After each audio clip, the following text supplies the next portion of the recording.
Welcome, web-slinging fans, to another thrilling episode of the Show. We are two geeks who talk about everything. My name is Aaron, and I'm joined, as always, by my cousin Landon. Good day, spider web flinging fans.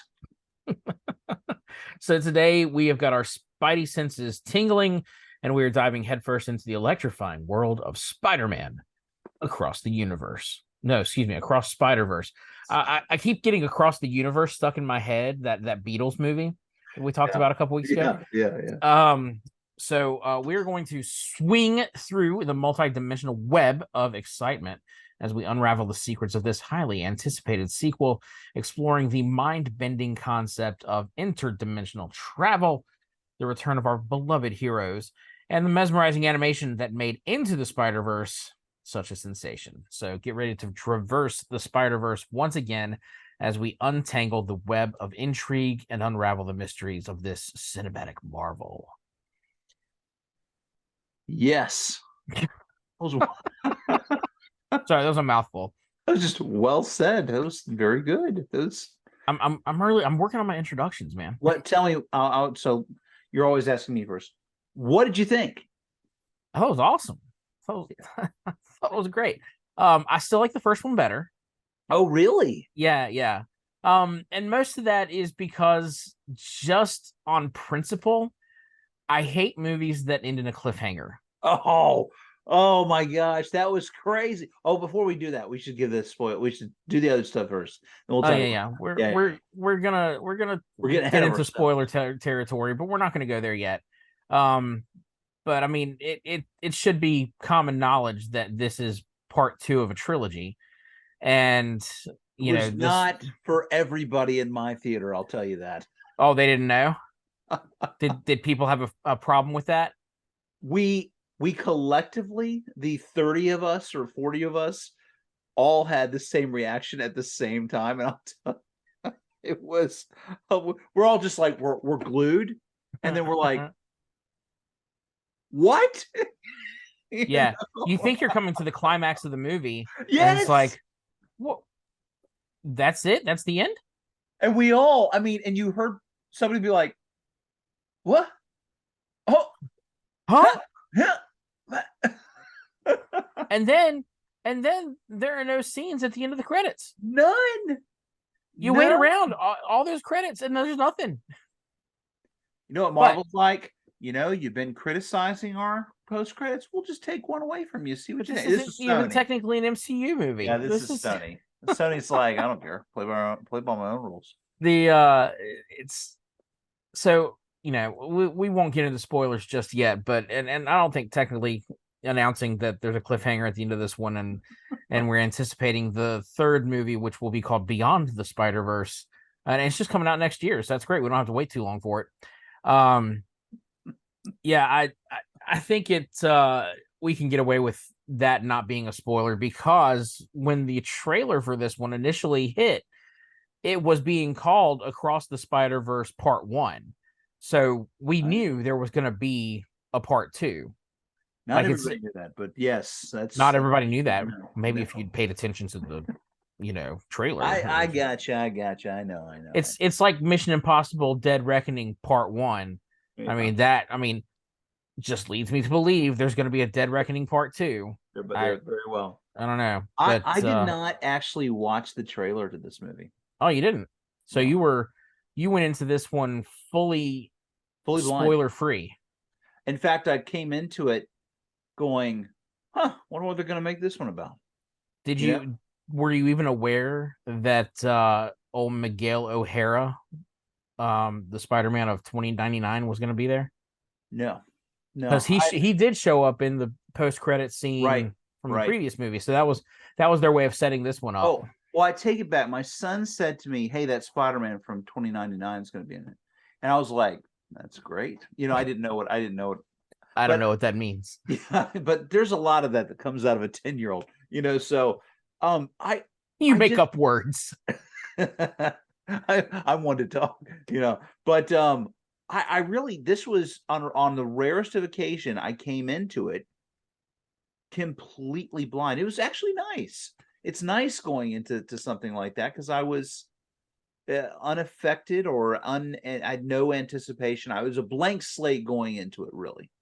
I had So some friends that I used to know in Blacksburg who refused anytime a trailer for a Marvel movie would come on. yeah, They would close their eyes and like put their hands over la their la ears la la and la. hum. Yeah, Yeah, because they did not want they wanted to go into every new Marvel movie not knowing a single thing about it. And that was impressive curious. That is because impressive. with the internet being what it is, it's hard to avoid spoilers these days. No, no. Yeah. I just before we further get into the movie stuff on the trailer, not to go off topic a little bit, but our trailer was the I guess probably the final trailer of the Flash, For the Flash, yeah. and it was so good. It almost got me like geared up, like I'm like, oh, I'm ready. I'm at the movies. You know what I mean? Yeah. It was boy, that was such a great trailer. And We're then just a couple when it weeks came away out, from that one now. oh, so good. So opening weekend. Um, before we talk about this movie, what are some of the things that you like really valued about the first one? Uh the first one. So first of all, the story was great. And having it focused on Miles, I thought was fantastic.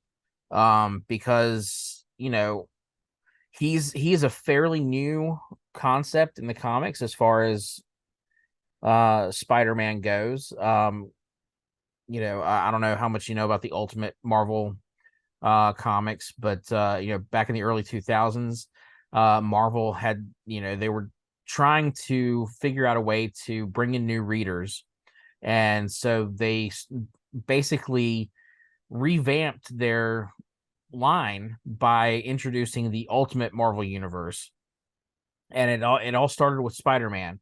And so it was like we're going to take Spider-Man and his classic stories and retell them in a modern setting. Right. And so it's starting over with Peter Parker. He's in high school. He gets bitten by uh instead of a radioactive spider, I think they said it was some kind of genetically modified spider, kind of like in the Yeah. Sam Raimi Yeah. Spider-Man. But it was connected to Oscorp and immediately connected to Green Goblin. And there was like I did read a lot of those Ultimate Spider-Man because I never got into Marvel growing up, but Right. I was really interested in this retelling of these stories. So I was like, maybe this will be interesting. And they did X-Men and Fantastic Four, and Yeah. the version of the Avengers that happened in the Ultimate Universe were called the Ultimates instead of the Avengers. Okay. And that's where we get Samuel L. Jackson as Nick Fury. In the original Marvel universe, Nick Fury was a white guy with brown hair and like white streaks on the sideburns. But Really? in the Ultimate Universe, when they decided to add Nick Fury in, they were like, I'm going to draw him looking like Samuel L. Jackson. And so that's how Good it thing he went. wanted to do it. And like it was like he looks the part, and so let's cast him as Yeah. Samuel L. Jackson as Nick Fury. Um, but anyway, we get through I don't know how many issues of Ultimate Spider-Man, and they decide to kill Peter Parker off just to shake things up. And in doing so, they introduce Miles Morales, who is the new Ultimate Spider-Man. And he's got some different powers. I wasn't reading the Ultimate comics at that point, so I didn't read his origin story. I knew of it. I knew that he was the nephew of the Prowler, like we saw in Into the Spider-Verse. Right. And obviously his powers differ slightly from Peter's because he wasn't bitten by the same spider. Right. And I don't know where the spider came from that bit him in the comics. But like we see in the movies, he does have that power to turn invisible. And he has that what he calls it, the venom touch, I think. Is that what it is? Where it's like almost Yeah. like an electricity Yeah. Yeah. comes out. Um, so that's on top of being able to, wall crawl And do all the spider things. yeah. So Yeah. Yeah. I really loved being introduced to that character on the big screen. Yeah. Again, not really having much exposure to Miles in the comics.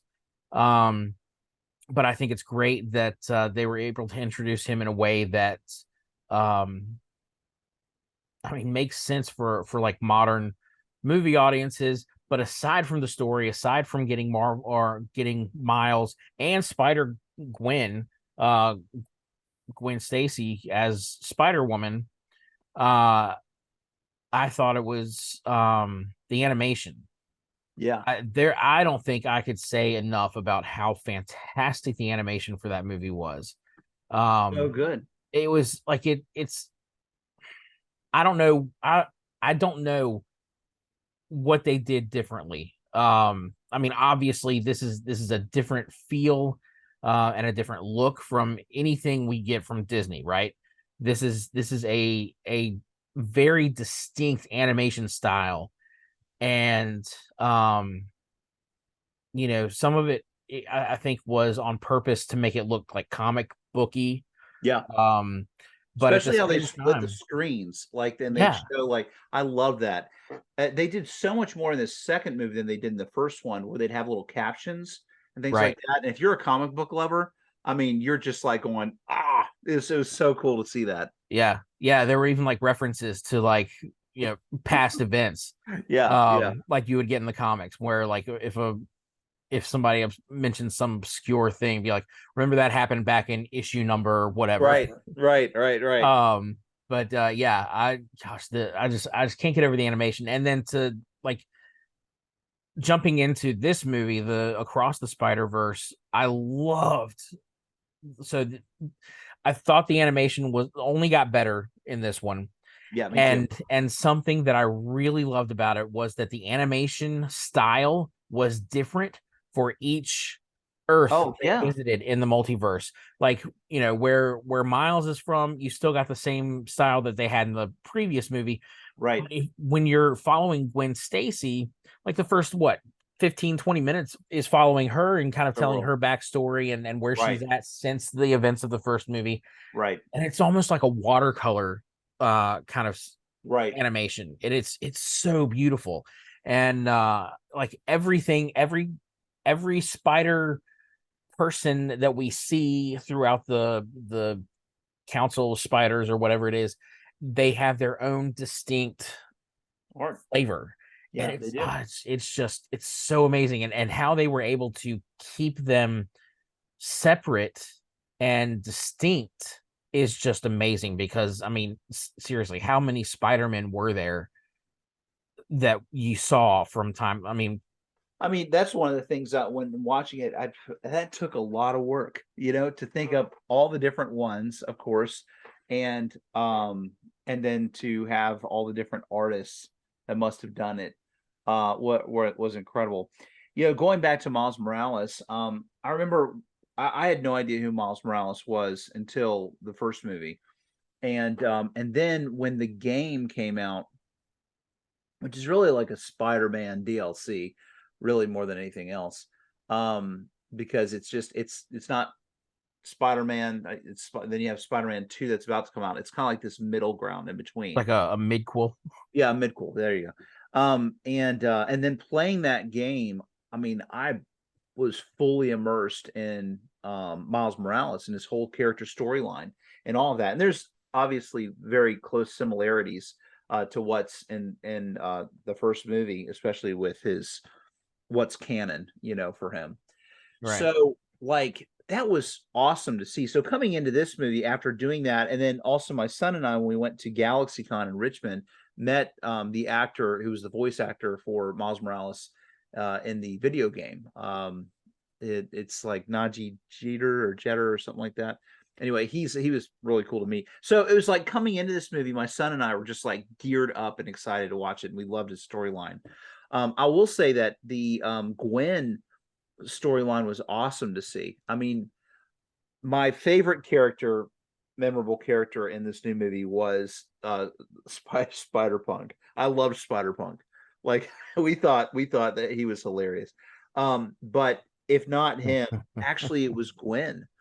I really liked Gwen's character and her storyline and all of that. So That Yeah, was I'm glad we got a chance to explore her backstory a little bit more. And we got some of that in the first one, given a brief synopsis very of right. her origin, but seeing more of it, and the struggle she had to deal with her father, being like, having her painted as public enemy number one, Right. and still not knowing who she was. And um it's so crazy.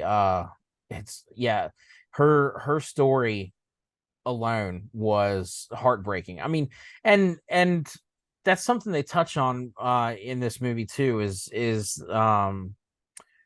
certain events that are canon to the Spider-Man story, which is really meta for them to have that discussion. Right. But it's true that there are certain touchstones in every retelling of Spider-Man that happen.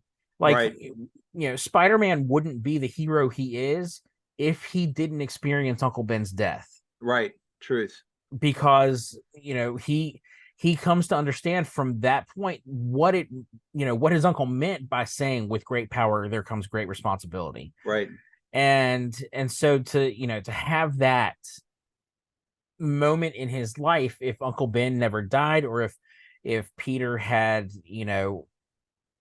not been, like, if they just hadn't been in that situation where Peter could have stopped the robber who wound up shooting Uncle Ben. Right. It's like, well, then, all right, what's his motivation for being Spider-Man, other than just continuing this wrestling career that he could make money off of?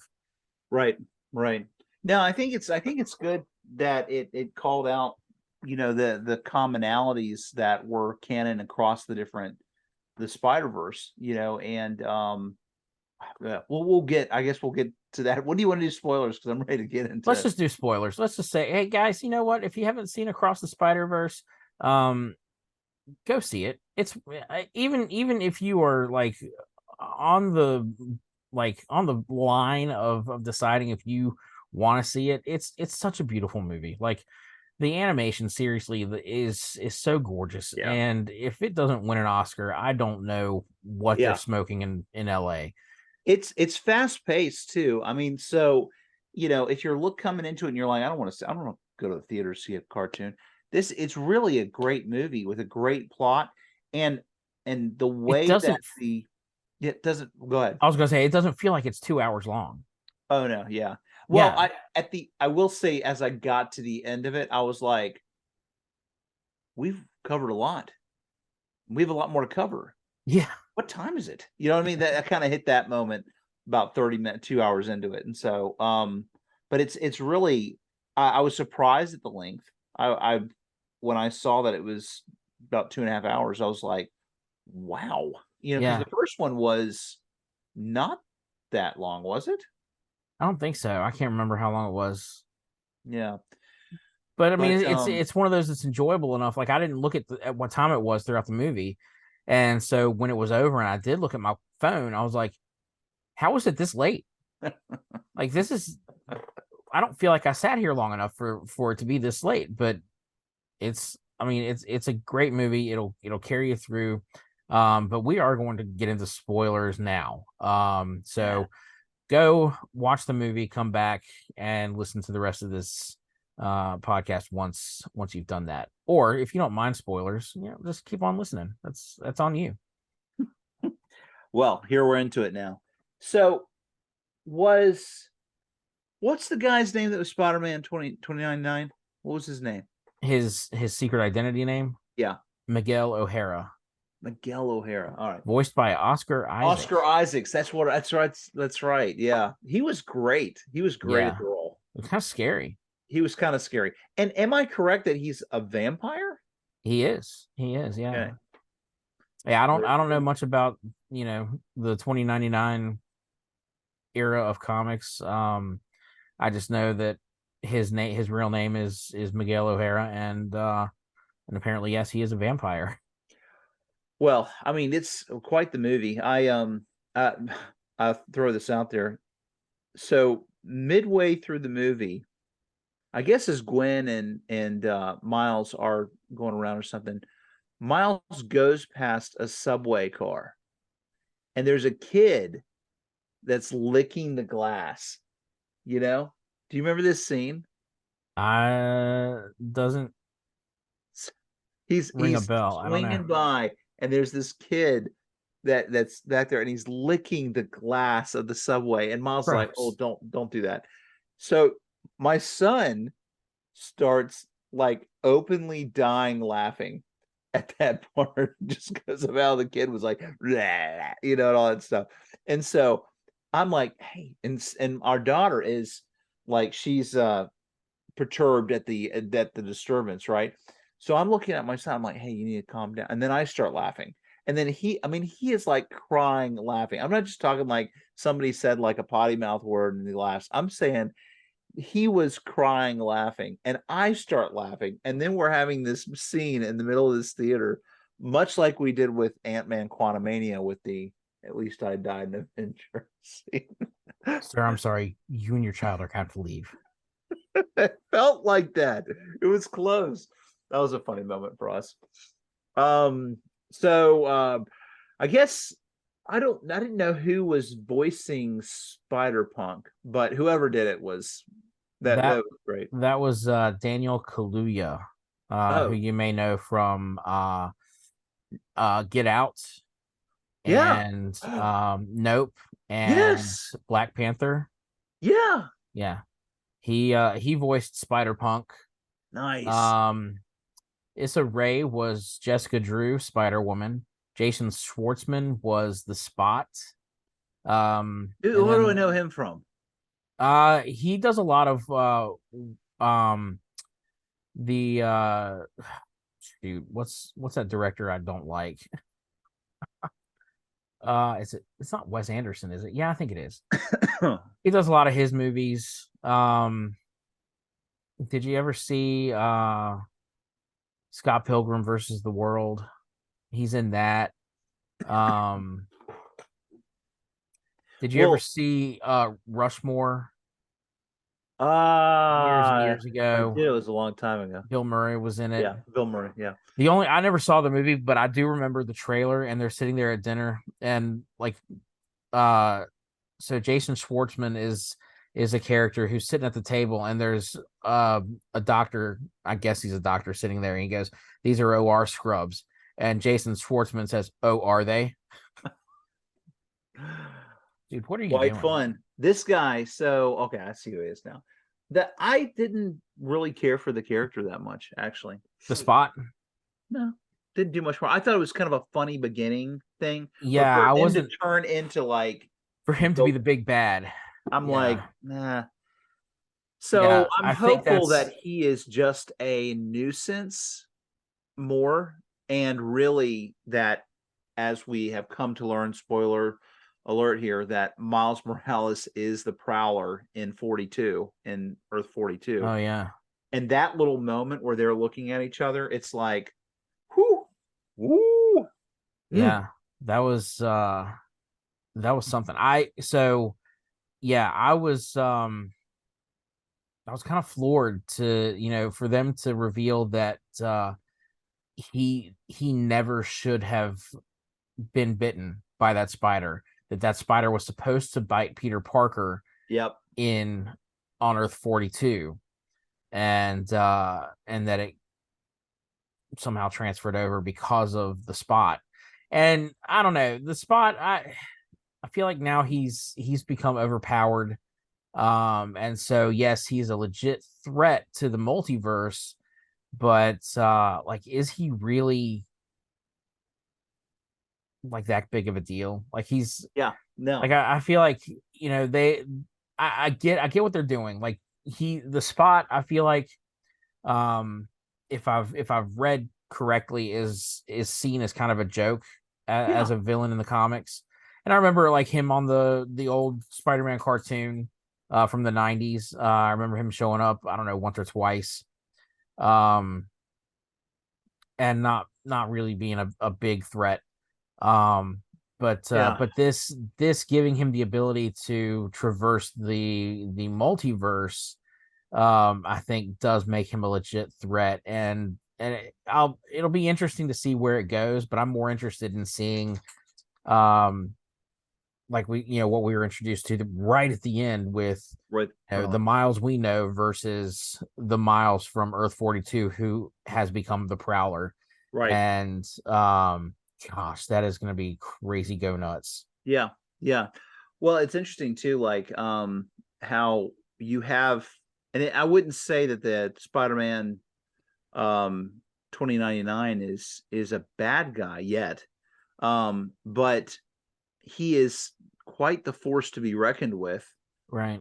And in addition to that, you have, of course, the Miles Morales Prowler, and then you have the Spot. And it's just like, ah, you know, it just doesn't feel like that adds up well. Yeah. So it'd be interesting to see what they do in the next one with that. The girl who did the voice acting for Gwen, which is the Haley Steinfeld or something like that, She's the Steinfeld. girl from Pitch Perfect, and she's done many things, right? Yeah, and she was on Hawkeye. She's Hawkeye, right? Yeah, yeah, yeah. She's a great actress, and I thought she voiced that awesome. But yeah, and I really liked the scene when they went to kind of it was almost like a Bollywood version of the Spider-Verse, you know? yeah. Yeah, That they was called it so good. Mumbattan. Yeah, yeah, instead Yeah. of Manhattan. Yeah. That was really Yeah, that was a that fun was I scene. can't remember the actor's name. But that's the same actor who was in Deadpool. Yep. Yeah, he's been in a few movies. Let's see if I have his name Please excuse here. my dog for a moment. Karen Sonny.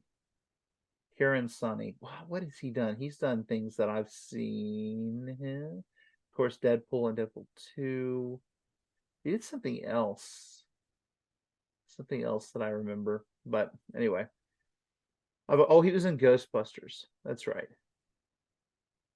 That's right. But it was cool how they had like the whole they had kind of the Bollywood version. So um let's see. So the whole conflict, the overarching conflict that didn't really manifest itself. There were hints of it, but it didn't really manifest itself towards the climax of this movie was people telling you your story. It starts off at the very beginning with Miles, and his parents are in that office, that guidance counselor's office, and it's about his story. What are we going to make his story look like, and all that stuff. And that tied around to basically him being told that you're a mistake, and almost in the variant fashion, right? The Loki variant fashion. And him rebelling against that and saying, no, I'm not gonna, I'm not gonna fall. I can't believe you're falling for this, and going on. So I loved how it was subtle, it wasn't forced, but it all tied together at the end, and it had a true theme. I loved that about this movie. Yeah. Yeah, it everything tied together I thought really well. The only thing, like I said, the downside for me is um now I realize I'm saying this, and my favorite movie of all time is Back to the Future, and then of course you have Back to the Future Part 2, which does end in a cliffhanger for Back to the Future Part 3. So I realize how hypocritical I am.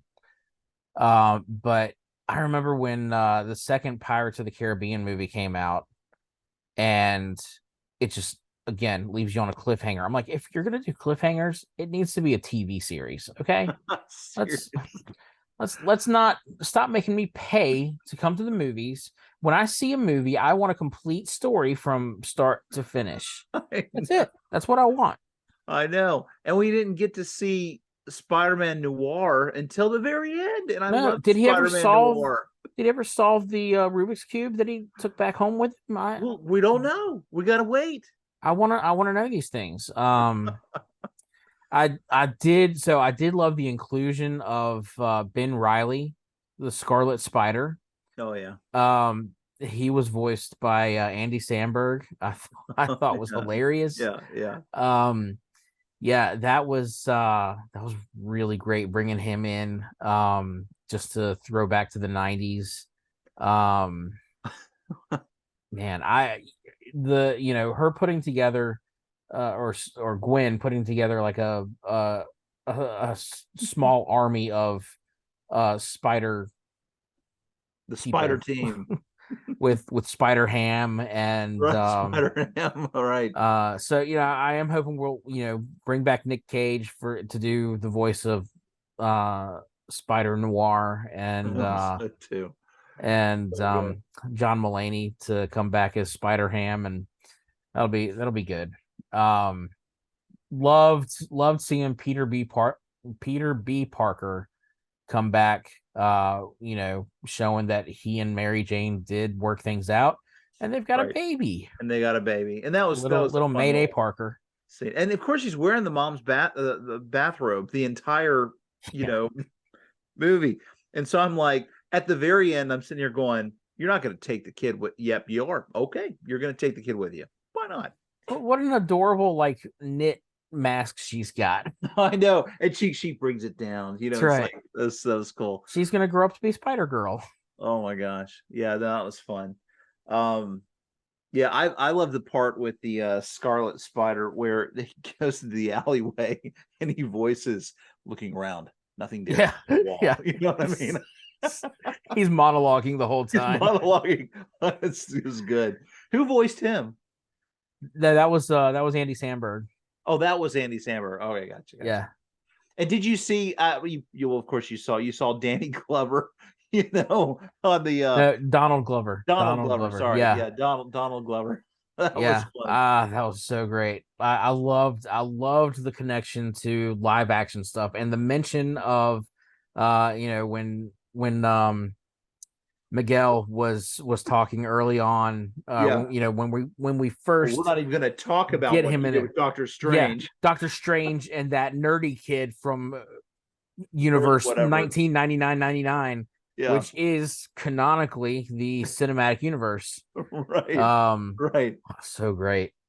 And then of course you still got to see, the Amazing Spider-Man and the Sam Raimi Spider-Man. That's right. So you got to see Yeah, they both threw of all of them. those in there.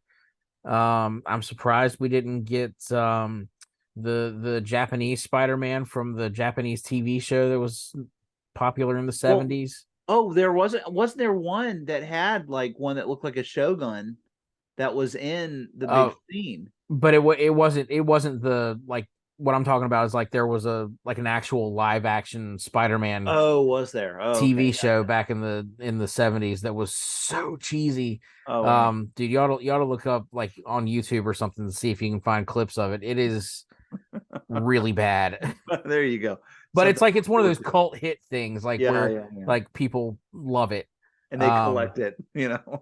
so maybe he'll show up in the third one, I but I thought it was awesome when you didn't know and when Peter went not Peter Miles went to Earth 42. I was like, huh. And then he goes home and I was confused for a minute because I was like, I knew Earth 42 because they'd really thrown it in our face many times to remind us about the spider being from 42. right. I mean, I think they purposely were like, we've got to say 42 at least 42 times to make sure everybody understands what 42 means. But even as we got to it and he goes to 42 and he heads home, at that point I had forgotten. I hadn't really realized at that. Now you probably did. You probably caught up to that. But as I'm sitting there with my kiddos and we're watching, and he tells his mom that he's Spider-Man, and she's like, "What's a What's Spider-Man?" a Spider-Man? We're all sitting here going, "Is this like one of those moms Are you being that are we getting punked? yeah, it's just like one of those moms that just doesn't like pay attention to the news or doesn't know any, the dad is the cop, he knows, but the mom is, oblivious to it. And Or then like in the Rocketeer where he reveals to his girlfriend, "I'm the Rocketeer." Rocket who? Rocket who? No, it's a But thing, really. it was funny because and then there's the aha moment because you thought that the way the position was Gwen is outside while he is talking to his mom, and then she goes in and she's in a room that he's not there, and he goes back to him. You're like, wait a second, which room did she go into? And then there's the aha moment, you know? Yeah. Yeah, Um, I think I realized it um like it didn't make sense to me that, when they did the thing, the machine that read his DNA and was supposed to place him in his appropriate Earth, and it read 42, and it didn't quite click with me at that moment. Right. I was like, that's not right, but okay, whatever. It's reading because of the spider. Right. And then he goes and he's talking to his mom, and as he's talking to his mom, before he revealed he was Spider-Man, I was like, holy crap, he's in the wrong universe. I was like, See, something is not right here. His that's dad isn't amazing. there. She's not talking about his dad, Yeah. because they were making a big deal about him being promoted No, to captain. good for and you. That and so was it's like good. there is something wrong here. And I was like, but Gwen is in the right universe. No, good for you. I totally didn't get it. So the aha moment was like, what? And then of course, then from there, I mean, the whole part with the uncle was and the way they did the art with that, with his side eye looking over at him. I mean, you're just like, And then he puts on Yeah, the glove. And so you're he's the thinking, oh, prowler. he's the Prowler in this universe too. And then of course, and so when Peter or when Miles got knocked out, I'm always saying Peter, when Miles got knocked out, then I thought, oh, that's that's Miles. That's the real Miles then. But then I thought to myself, was he a Spider-Man? But he doesn't have powers. How can he be a Spider-Man if he doesn't have powers? And then it happens that he's the Prowler. Yeah, And all I could think, because my kids and I were talking about this in the car, we were like, all right, so let's play this out. You got an uncle and the nephew are close. Father dies in a tragedy. Uncle takes him under his wing, kind of graduates him with that bad influence into the life of crime, and for him to become the Prowler. Um, Not sure if maybe the uncle was the original Prowler, and then now Miles took on the mantle, or if he could just be. started it. But But I could tell. So, obviously at this point we already know that he's in the wrong universe when Aaron walks in, he's as soon as he said, you took your braids out, I was like, oh crap, he knows that's not his Miles. And I was like, this is not going to be good. Even because again, expecting him to be the Prowler, right, I'm thinking, oh, he already knows that this is not the Miles that he right, knows. right, So oh my gosh, yeah, yeah. that whole reveal at the end where, Miles of Earth 42 is the Prowler. So, that's setting up another antagonist for the third movie. Which would be a Um, better antagonist. oh, I mean, absolutely. Way I mean, better than the Spot. did you get the vibes of like, just thinking about like Michael B. Jordan and then Black Panther, the how they were set against each other, you know, cousins, I guess they are, right? All right, It's yeah. just this equal opposing forces, well matched. It seems like it's going to be an epic conclusion in a great Yeah. way. Yeah. And then of course you do, again, we've got Gwen's spider army Yeah. trying to stop Miguel from I guess, does he want to kill Miles to keep him from unraveling the multiverse? Well, I think he originally wanted to contain him, but now I would assume he does want to kill him. Help me out with the glitches though, because is that how Miles came to recognize he was in the wrong place because he was glitching? Yeah, Because you glitch in somebody else's world, but you don't glitch in your own. right. Yeah, Yeah, that's what was happening with the spider folk in the first in the movie. first movie, And right? then in this one, they introduced the arm, the wristband thing that you're wearing when you're in an alternate dimension, It and so that stabilizes you. stabilizes you. Yeah, you're not going to glitch in another reality if you're wearing that. Yeah, yeah, yeah, yeah. Man, that's All right, good. so let me ask you this: what what do you think about the potential of utilizing animation like this for other superhero films? Like, are we limited to just these few Spider-Man movies, or do you think that like this kind of style could expand? And because you think about animated superhero movies are all over the place. Most of the time, they're direct to DVD or direct to streaming Right. type things. DC has tons of them, and they're for the most part they're really good. They're really well done. But they But don't have the complexity of art that and time and money that goes into something like this, well, in no, my opinion. and no, you're absolutely right. I mean, they are direct to DVD or direct to streaming for a reason. It's like almost as if Warner Brothers and Warner Animation does not want to take a risk on releasing a big screen superhero movie, except for like Legion of Super Pets, which obviously was aimed at kids. Yeah, it's kids movie. I mean, Yeah, and yeah. this is, this is kid friendly. This is a family friendly movie. These Spider-Verse movies are definitely, But going to be kid friendly, but they have adult themes. they have adult themes. Yeah, absolutely. And so Yeah. I would love to see, something like that again. And being a DC person, selfishly, that's what I want. I would love to see, because there's so much more you can do in animation that you can't do in live action. I mean, there's a lot of things you can do in live action now because of CGI. So it's Well, but practically animated anyway. I'm with you though. There are some things though from a storytelling standpoint that this movie accomplishes that live action, even with CGI, can't.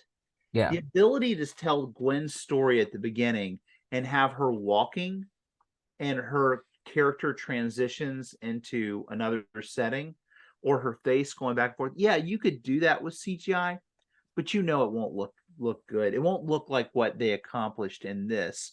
And being able to do storyboards and splitting, I'm just telling you, I would love to see that kind of money go into stuff like this.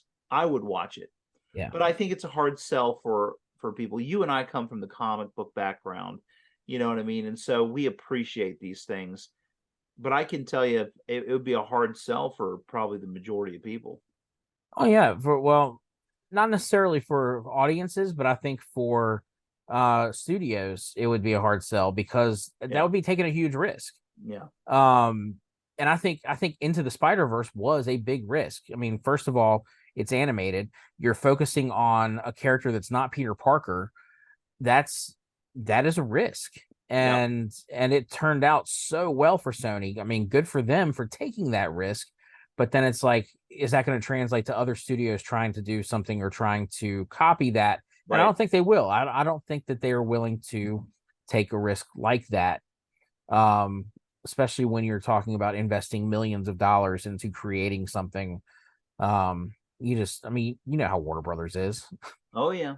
Well, I was really excited about the receptions thus far, at least in my local area. It was kind of a bittersweet moment today because I was going to go to the 240 showing with the kids.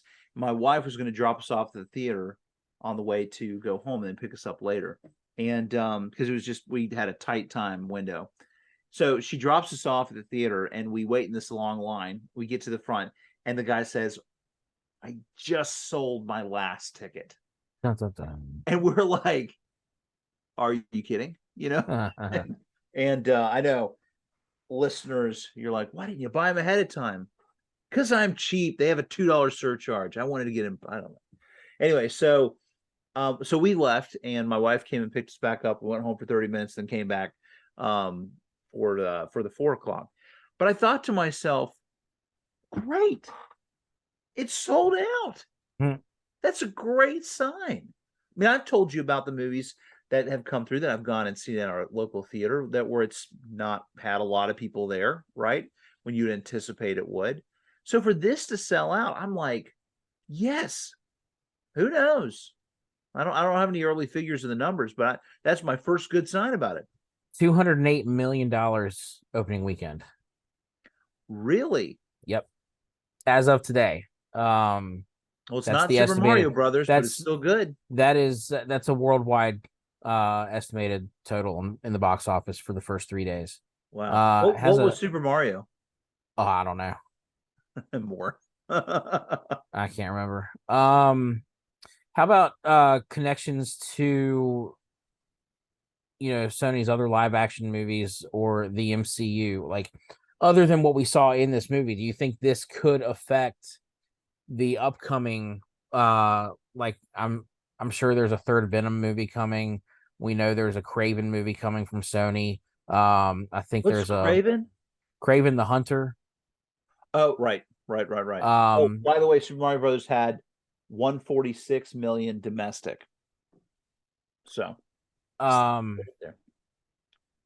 Madam Web is another movie coming from Sony. right. But also the MCU, you've got another Spider-Man movie coming up at some point. They're that they are going to, the last I read, they're going to No more start working titles. on that after the writer's strike is over. Yeah. But what do you think? Do you think that Spider-Verse and beyond the Spider-Verse, across the Spider-Verse, do you think these movies are going to have any kind of effect even on Loki, like on multiversal stuff happening in the MCU right now? Do you think that's going to carry over? I don't.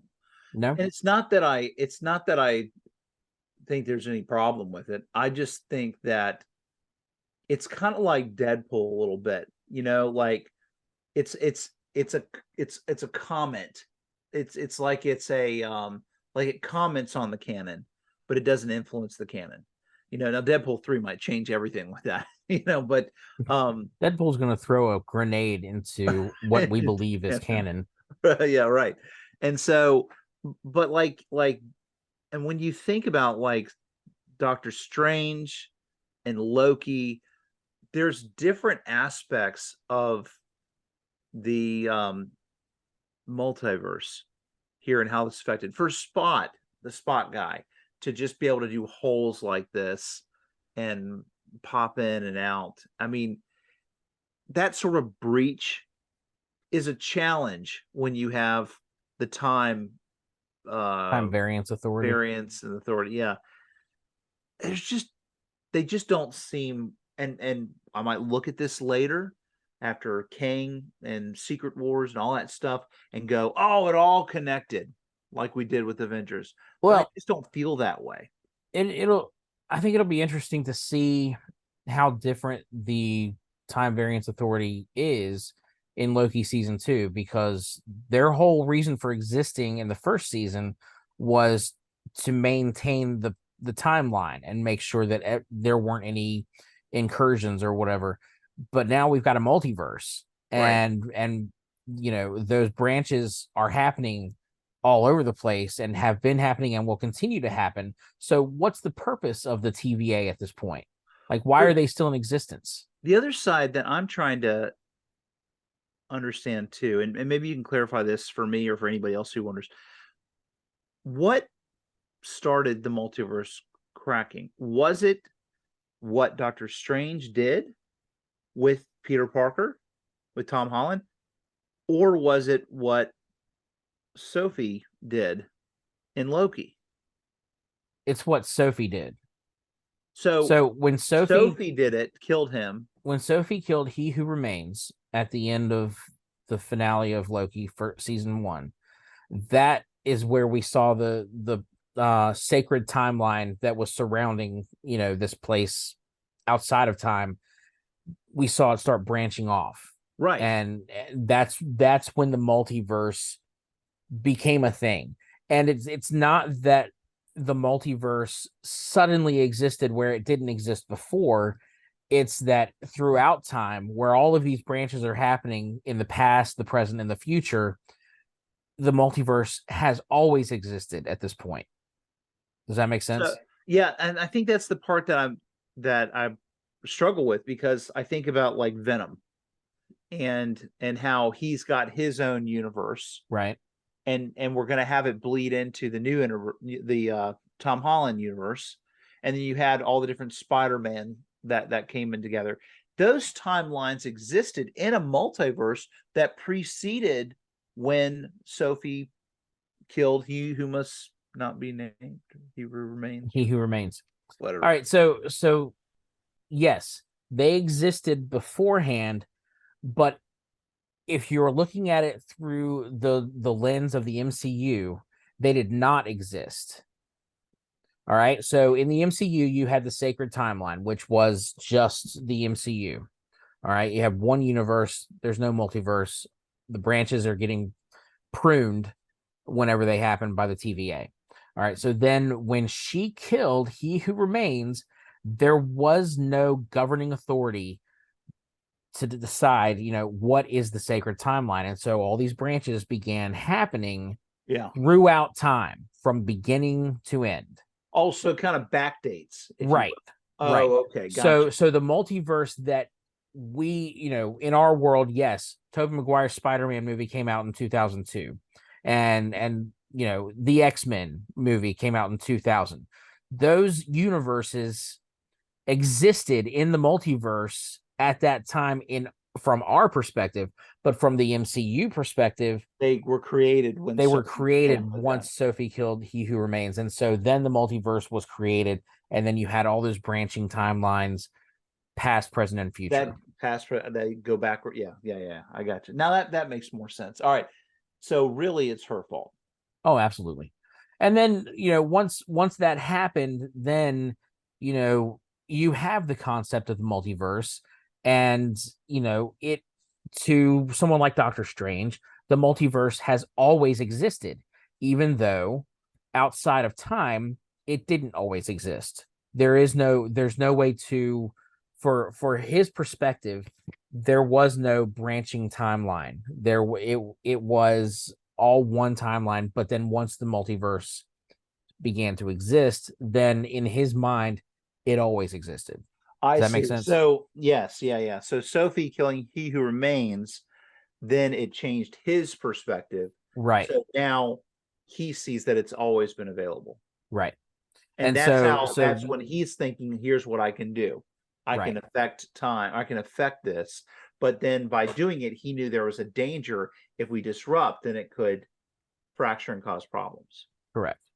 And so you have Multiverse of Madness, you have No Way Home, you have and you also have WandaVision, Scarlet Witch, when she fully becomes the Scarlet Witch, that was well, how do they refer to that? A Nexus event. And I think the creators of Loki and WandaVision have gone back and said that no, that it was not meant to be simultaneous, but it sure does look like it if you start the final episodes of both of those at the same time. Well, I think it's irrefutable because they have it. They came out with footage with time, like the timing where it's lines timed up exactly. There's no way there's a coincidence. Yeah. They absolutely planned that. She causes that Nexus event, and He Who Remains is talking, and then suddenly he stops, and he's like, something's happening. Like, we don't see from the perspective of the Loki show what's caused him to stop monologuing and to realize that something's changing. Obviously, why not just go with it and say, yes, we meant for that to happen. It all connects because the MCU is this tight woven thing.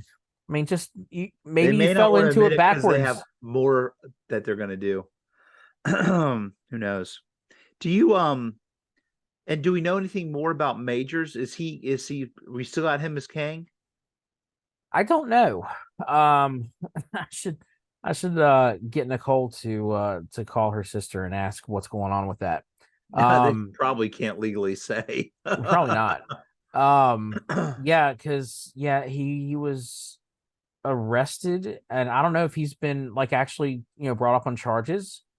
But gosh, I was watching Creed 3 again recently, and man, he is such a fantastic actor. I hate to think that something like this is, well, I mean, but I was gonna say, I hate to think that something like this is gonna derail his career, but at the same time, if he is a violent individual who is beating up his girlfriend, he deserve to have the same career moving forward? I mean, The last it's communications are back in May.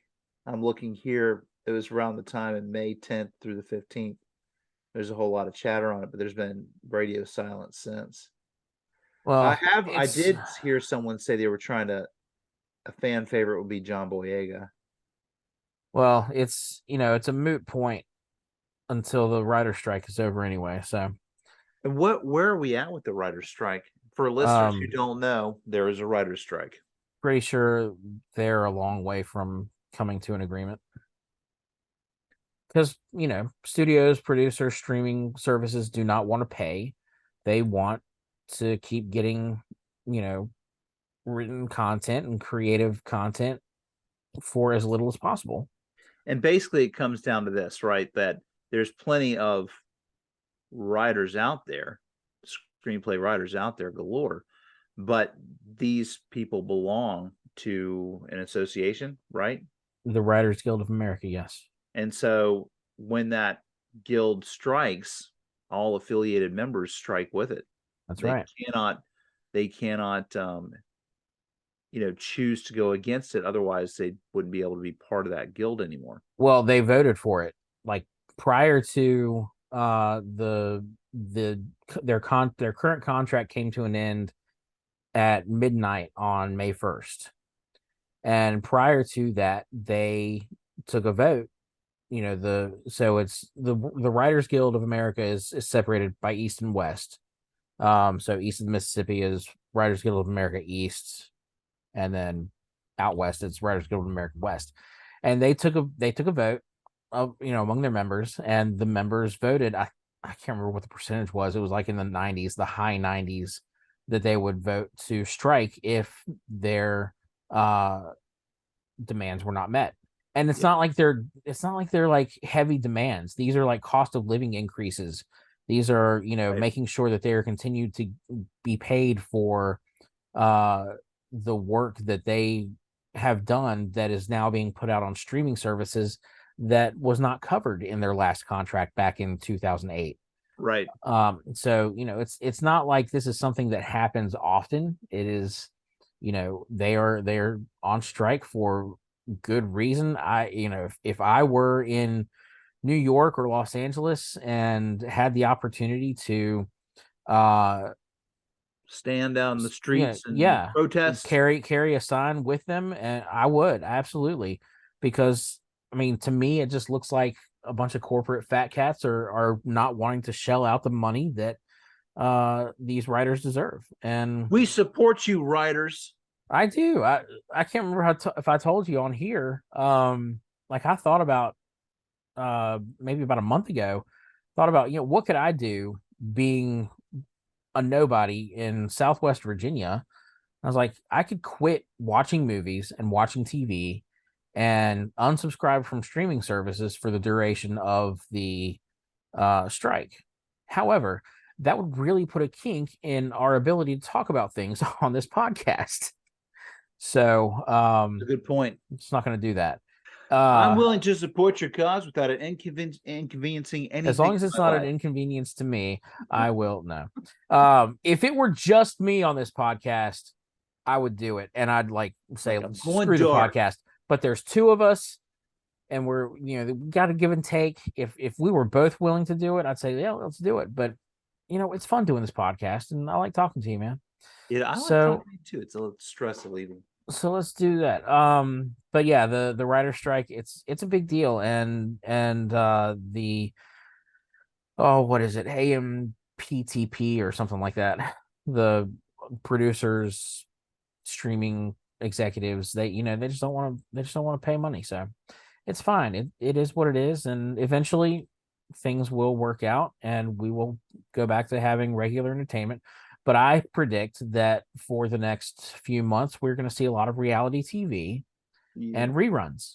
So That's all right. I've got shows I need to catch up on anyway. I'm binging The Walking Dead right now. I just finished that. I'm doing Fear now. I'm getting into where am I at? I'm on season 8. I'm past now where I quit watching. the Yeah. first time. Like I was watching it through the first, like when it was live on AMC, and I quit Yeah, watching it it'll when Carl never died. yeah, it'll never be as good, but the storylines are okay, you know. Well, I'm interested Okay. to see where things are going. Because like I said, now I'm in uncharted territory for Oh me. yeah. Well, you know, And and so I've still Dead got three City's more coming seasons out too. here pretty soon. 2 weeks away from Dead City. Yeah, yeah. It's gonna be I great. think that's why I decided to go back and finally watch it. Sorry, we've turned this into a Walking Dead podcast. I think that's why I decided to go back and watch it, because I knew there were so many spin-offs coming. You Yeah. got Dead City, which, is blows my mind that it's going to be Negan and Maggie. And Oh it's yeah. like, how are they working together? Yeah. He beat the crap out of her husband, killed him dead. Yeah. And I'm just like, how do you get past that and work with Yeah. this man? Now you got to finish. You got to finish the So show. yeah, I want to see how things turn out on the show. I know that, like, I remember hearing that Rick left the show at some point, so I'm like, well, how does that happen? When does that happen? Has Rick Um, not left yet for you? Not yet, no.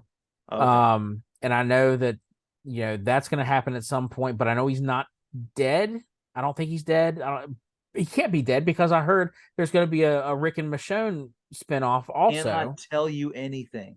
And then there's a Daryl Daryl. spinoff too. Yeah, it was gonna So be Daryl and Carol. Carol, but since they're doing the Daryl one in Europe, she didn't want to move over there. So Uh, all right. Are you ready for some Spider-Verse trivia? let's do it.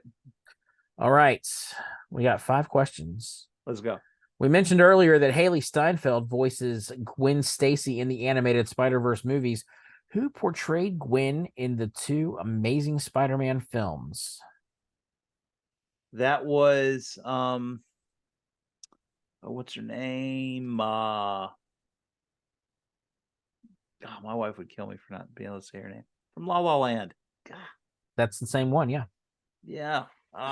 She dated Andrew Garfield for I quite know. some time Oh, they following. broke up? Oh, yeah, yeah, they broke up not long after the second one was made. I like her. I like the actress a lot. But I can't remember her name. As soon as I say it, you're going to kick yourself. I am. I am running on low sleep. So let's give me 5 seconds. Let's see.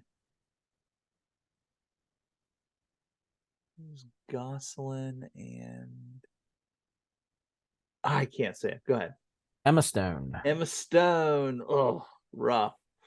Well, I had the right Question person. number 2. In Into the Spider-Verse, who gave voice to the Peter Parker of Miles's home universe? This is the Peter Parker who died. Uh,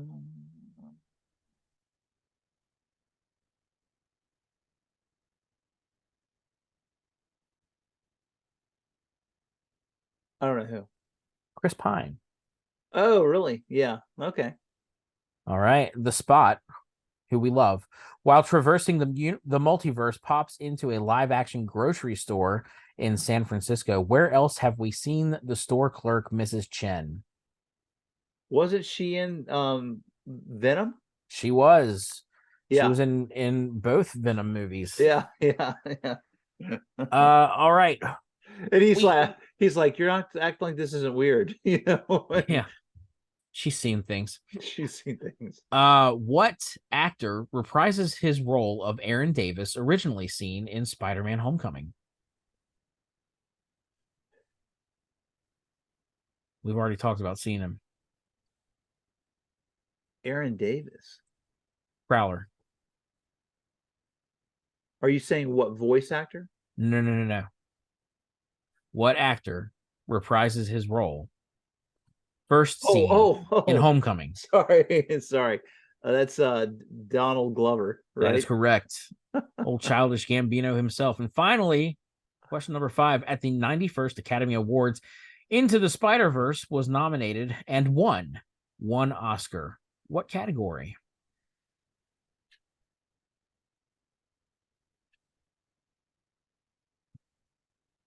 I feel it feels like it'd be too easier to be like to say animation, but I guess I'll have to go there and say animation.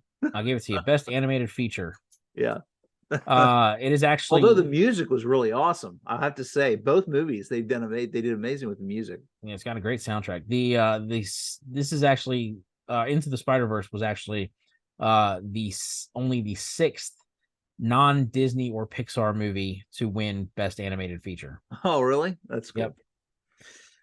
So that pretty much wraps up our conversation on Across the Spider-Verse. Folks, again, if you haven't had a chance to go out and see it, go see it. Do it. Sometime this week. Do it. Do it. It really is fantastic. Again, I liked the first one better. But I like the second one better.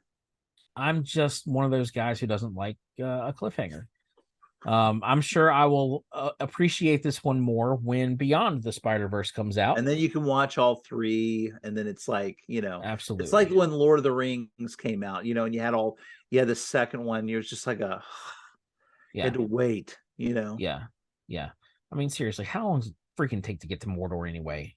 It took too long. Too long. They should have taken an Uber. Stop talking to the giant trees and just go. Man. All right, Landon, anything else you want to say about Across the Spider-Verse? No, it's great. Go see it. Awesome movie. Yes, please go see it. Spend lots of money and make sure that those writers are getting what they deserve. Absolutely. All right, come back next week. We will be discussing the Transformers movies to a certain degree, because Rise of the Beasts comes out next week. I'm not real psyched about it, but whatever. It's a Transformers movie. It'll be sort of entertaining, right? Yeah. And my dog is going nuts up here. So I just want to say, hey, have a great whatever it is wherever you are. See ya.